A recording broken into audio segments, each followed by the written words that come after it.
എന്തോന്ന് ഏഞ്ചലിന് നാണമല്ലേ ഇമാതിരി ഡ്രസ്സൊക്കെ ഇട്ട് നടക്കാൻ? അതും ജാങ്കോ പിള്ളേരുടെ ഡ്രസ്. രസം എന്തോന്ന് രസം?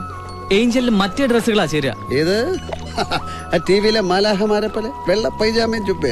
മതി മതി, സത്യം പറയടാ. ഞാൻ ആ പെൺപിള്ളാരുടെ മുമ്പ് ഷൈൻ ചെയ്തതല്ലേ നിന്റെ പ്രശ്നം? അത് തന്നെ. എനിക്ക് ഷൈൻ ചെയ്യാനാ ഞാൻ ഏഞ്ചലിനോട് ആദർശനായിട്ട് ഫൈറ്റ് ചെയ്യാൻ പറഞ്ഞത്. എന്നിട്ടോ പെൺപിള്ളേരെ കണ്ടപ്പോ കവാത്ത് മറന്നു. പെൺ വിഷയത്തില് മാലാഖമാരും കണക്കാ. ഫൈറ്റ് ഇതോടുകൂടി തീർന്നു. ഇനി ആഗ്രഹമായിട്ട് ഫൈറ്റ് വെക്കരുത്, പറഞ്ഞേക്കാൻ കിട്ടൂല. എന്താഗ്രഹം? കിട്ടിയിട്ടും കാര്യമൊന്നുമില്ല. ഇതിലും ഭേദം അന്ന് ആത്മഹത്യ ചെയ്യുന്നതായിരുന്നു. വാ, നിന്റെ വിചാരം എന്താടാ? ആത്മഹത്യ വലിയ സംഭവമാണെന്ന്? 100% ഭീരുക്കളാണ് ആത്മഹത്യ ചെയ്യുന്നത്.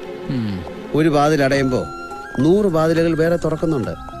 അടഞ്ഞ വാതിൽ നോക്കി സങ്കടപ്പെട്ടിരുന്ന തുറന്ന വാതിലുകൾ കാണില്ല. മനസ്സിലായോ? എവിടെ നിനക്കൊക്കെ ആ സമയത്ത് ആത്മഹത്യ ചെയ്യാനും ബസ്സിൽ കയറി പെണ്ണുങ്ങളുടെ ചന്തിക്ക് തോണ്ടാനുമല്ലേ സമയം? എന്തൊക്കെ കാര്യത്തിലാടാ നീയൊക്കെ ആത്മഹത്യ ചെയ്യുന്നത്? അച്ഛനൊന്ന് അടിച്ച, അമ്മയൊന്ന് വഴക്ക് പറഞ്ഞ, പരീക്ഷയ്ക്ക് മാർക്ക് കുറഞ്ഞ, എന്തിനധികം TV ചാനൽ വേറൊരാളൊന്ന് മാറ്റിയ ഉടനെ ചെയ്യാൻ ആത്മഹത്യ. ഇട ദൈവം തന്ന ജീവൻ നശിപ്പിക്കാൻ വേറെ ആർക്കും അധികാരമില്ല. എന്ത് ദൈവം? 1-ാം നമ്പർ ക്രൂരനാങ്ങിയര്.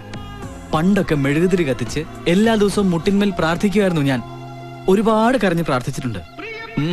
ഒരു പ്രയോജനം ഉണ്ടായില്ല. അന്ന് ബൈ പറഞ്ഞതാ ഞാൻ.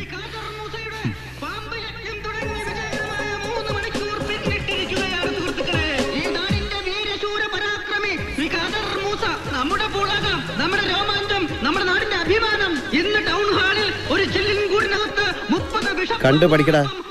തോക്കുന്നവനൊക്കെ ആത്മഹത്യ ചെയ്യാൻ ഒരുങ്ങാണെങ്കിൽ ഖാദർ മൂസ ആത്മഹത്യ റെക്കോർഡ് ഇട്ടാണ്. ഇപ്രാവശ്യം ഖാദർ മൂസൊക്കെ റെക്കോർഡ് ഇടുവോ? ബൈ.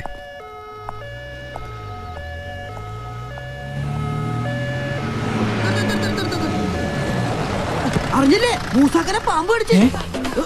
ഒന്നല്ല 30 പാമ്പുകള് ചില്ലിന്റെ കൂട്ടിനകത്ത് വെച്ച് ആൾക്കാരും ഷൈ ചെയ്യാൻ വേണ്ടി മൂസാക്ക ഒരു പാമ്പിനെടുത്ത് ഉമ്മ വെച്ചു. ഇത് കണ്ടതും വലിയൊരു പാമ്പ് ദേഷ്യത്തോടെ മൂസാക്കനെ വട്ടം ചുറ്റിട്ട് ഒറ്റക്കടി. ദേഷ്യോ പാമ്പിനോ? അതെ, എന്റെ ഒരു ഡൗട്ടാ. മൂസാക്ക ഉമ്മ വെച്ചത് കടിച്ച പാമ്പിന്റെ ഭാര്യയായിരിക്കും. സ്വന്തം ഭാര്യയെ മറ്റൊരുത്തിന് ഉമ്മ വെച്ചാ ഭർത്താവ് വിടോ? അപ്പൊ ബാക്കി പാമ്പുകളോ? മക്കളായിരിക്കും. സ്വന്തം അമ്മയെ മക്കളുടെ മുമ്പിൽ വെച്ച് ഉമ്മ വെച്ചാ മക്കള് സമ്മതിച്ചോ? മൊത്തത്തിലൊരു ഫാമിലി അറ്റാക്ക് ആയിരുന്നു. അല്പം ധൃതിയുണ്ട്, വണ്ടി കത്തിച്ചുട്ടോ. മൂസാക്കനെ പാമ്പിനെ കഴിക്കണം. അല്ല ഡോക്ടറെ.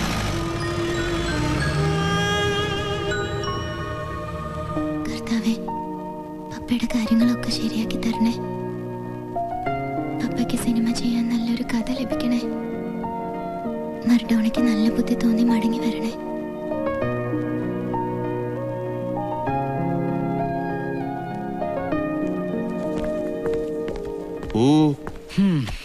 പൈസയൊക്കെ തീരാറായി. എന്നോട് ആരെങ്കിലും പറഞ്ഞോ ലാവിഷാവാൻ? എനിക്ക് ടെൻഷനൊന്നുമില്ല. ഏഞ്ചൽ ഉണ്ടല്ലോ കൂടെ. ഇതാര് കുടിച്ചു? അതവിടെ ഇരുന്ന് മെൽറ്റ് ആകുന്ന കണ്ട് ഞാൻ എടുത്ത് കുടിച്ചു. ബില്ല് അവിടെ ഇരിപ്പുണ്ട്. കോൺസെൻട്രേഷൻ കളഞ്ഞു. ഓ, ഈ പിശാചിന് വേറെ പണിയൊന്നുമില്ലേ? പിശാചല്ലടാ, ഏഞ്ചൽ. ഓ സോഫി, എപ്പ കണ്ടാലും കരകര വർത്താനം ഉപദേശിച്ചു. നീ ഫോൺ അറ്റൻഡ് ചെയ്യ്. ഏഞ്ചൽ ചെയ്യടാ. ഹലോ മർഡോണ, എനിക്ക് നിന്നെ അത്യാവശ്യമായിട്ടൊന്ന് കാണണം. എന്താ കാര്യം? മാസപ്പലിശ 80,000 നൽകിയ 1 മാസത്തെ സാവകാശം തരാന്ന് പറഞ്ഞ ബ്ലേഡ് രാജൻ പോയത്. നീ വിഷമിക്കണ്ട. തൽക്കാലം ഇതൊക്കെ വെച്ചാ പലിശ കൊടുക്കാനുള്ള പൈസ കിട്ടും. കുഴപ്പമില്ലടാ, മമ്മിയോട് ഞാൻ പറഞ്ഞോളാം. മേരി ആന്റി വല്ലാത്ത ടെൻഷനില്ല, അതുകൊണ്ടാ. വേണ്ട സോഫി, ഇതിന്റെ ഒന്നും ആവശ്യമില്ല.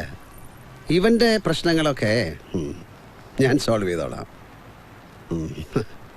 ഓ സോറി, എന്നെ പരിചയപ്പെടുത്താൻ മറന്നുപോയി. ഇവന്റെ സുഹൃത്താണ് ജോൺ, ഏഞ്ചൽ ജോൺ.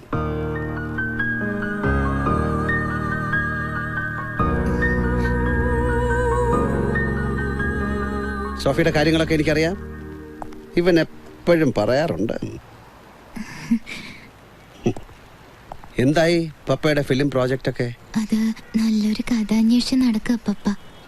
പക്ഷേ ഇതുവരെ എൻ്റെ അടുത്തൊരു കഥയുണ്ട്. സിനിമയ്ക്ക് പറ്റുമോന്ന് അറിയില്ല, ഇവൻ പറഞ്ഞാ. കഥ ഇതാണ്. ഒരു പയ്യൻ ഏകദേശം ഈ മറഡോണയെ പോലെ തല തെറിച്ച ഒരുത്തൻ. ഇവനെ കൊണ്ട് അവനെ കൊണ്ട് വീട്ടുകാരും നാട്ടുകാരും ഒക്കെ പൊറുതിമുട്ടി. അങ്ങനെ ഇരിക്കെ ഒരു നാൾ ദൈവവിധിയെ തെറി പറഞ്ഞുകൊണ്ട് അവൻ ആത്മഹത്യക്കൊരുങ്ങി. അവിടെ പ്രത്യക്ഷപ്പെട്ട ഒരു മാലാഹ അത് തടഞ്ഞു. ആ മാലാഹ അവന് 2 വഴികൾ കാട്ടിക്കൊടുത്തു. ഒന്ന് ദൈവവിധി അനുസരിച്ച് ദീർഘായുസുള്ള ഒരു ജീവിതം, 2 സ്വന്തം വിധി സ്വയം തീരുമാനിച്ചുകൊണ്ട് സകലവിധ സുഖങ്ങളോട് കൂടിയുള്ള ഒരു ജീവിതം.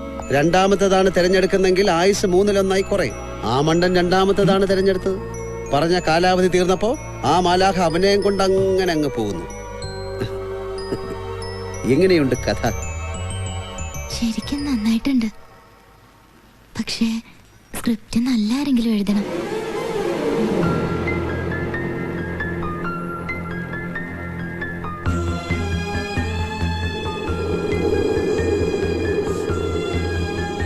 സോഫിക്ക് എഴുതിക്കൂടെ? ഞാനോ? സിനിമയുടെ സ്ക്രിപ്റ്റോ? കഴിയും, സോഫിക്ക് കഴിയും.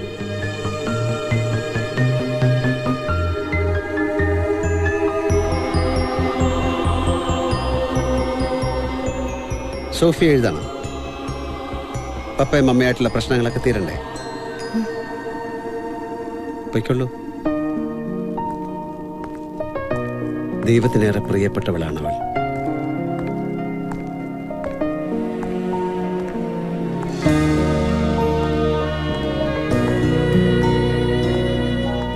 അറിയോ, ദിവസം അവളുടെ പ്രാർത്ഥനയിൽ നിനക്ക് വേണ്ടിയും ആ പാവം പ്രാർത്ഥിക്കുന്നുണ്ട്. ഏഞ്ചൽ, എന്റെ വീടിന്റെ ആധാരം. നിനക്കെന്തിനാണ് ആധാരം? നിന്നെ പുറത്താക്കിയ വീടല്ലേ, അതങ്ങ് പോട്ടെ എന്ന് വിചാരിക്കും. അല്ല ഏഞ്ചൽ, ആധാരം എനിക്ക് തിരികെ വേണം. അത് വീട്ടിലെത്തിച്ചാൽ മാത്രമേ എനിക്ക് സമാധാനാവൂ. പ്ലീസ്.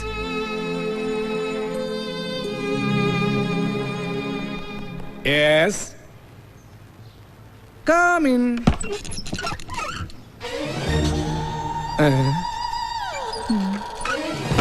ആരാ?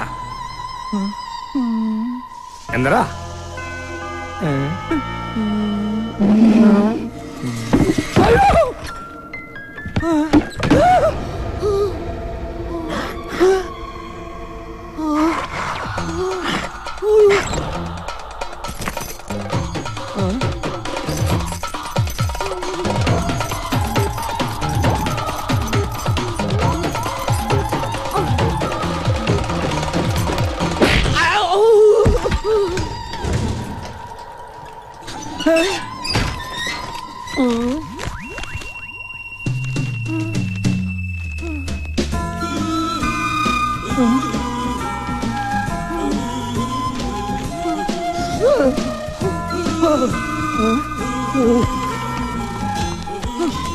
ഏതാധാരണവ് പുറത്തേക്ക് ഇറങ്ങി പോയത്? ദൈവമേ, മറഡോണയുടേതാ.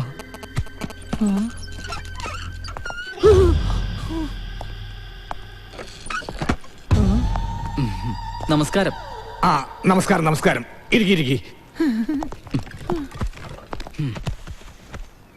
ഇതെന്റെ അമ്മാവനാ, ജോൺ. Angel John. കാശ്മീരിലായിരുന്നു. കഴിഞ്ഞ കാർഗിൽ വാറിൽ ഇന്ത്യയെ നയിച്ചത് അങ്കിളായിരുന്നു.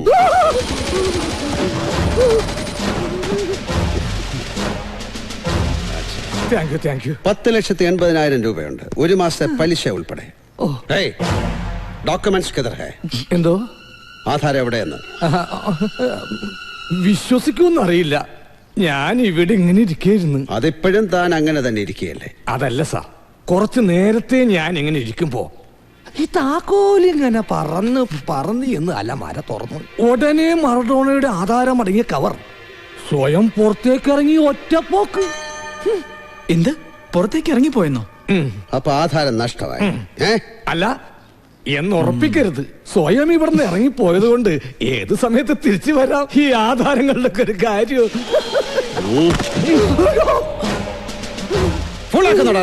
ഞാൻ സത്യം പറഞ്ഞത്, എന്നെ ഒന്നും ചെയ്യരുത്. ഞാൻ പാവോ. പലിശക്കാരൻ പിശാചിന്റെ കൂട്ടുകാരനാണെന്ന് അറിയില്ലേ നിനക്ക്? അറിയില്ല? അല്ല, അറിയില്ലായിരുന്നു, ഇപ്പൊ മനസ്സിലായി. അപ്പൊ കാര്യങ്ങൾ എങ്ങനെ? ഇനി ഇവന്റെ ഈ പൈസ വേണോ അതെനിക്ക്? കിട്ടിയാൽ ഉപകാരമായിരുന്നു. അയ്യോ, വേണ്ട, ഒന്നും വേണ്ട, എനിക്ക് എന്റെ ജീവൻ മാത്രം മതി. ഓക്കെ, വാ പോകാം. ജയ് ഹിന്ദ്.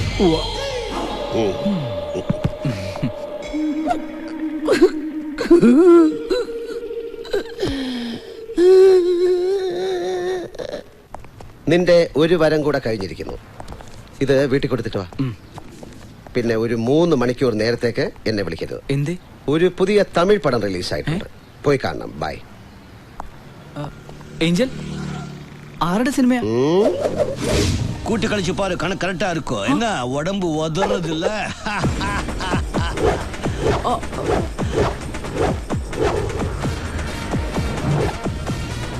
இது எப்படி இருக்கு?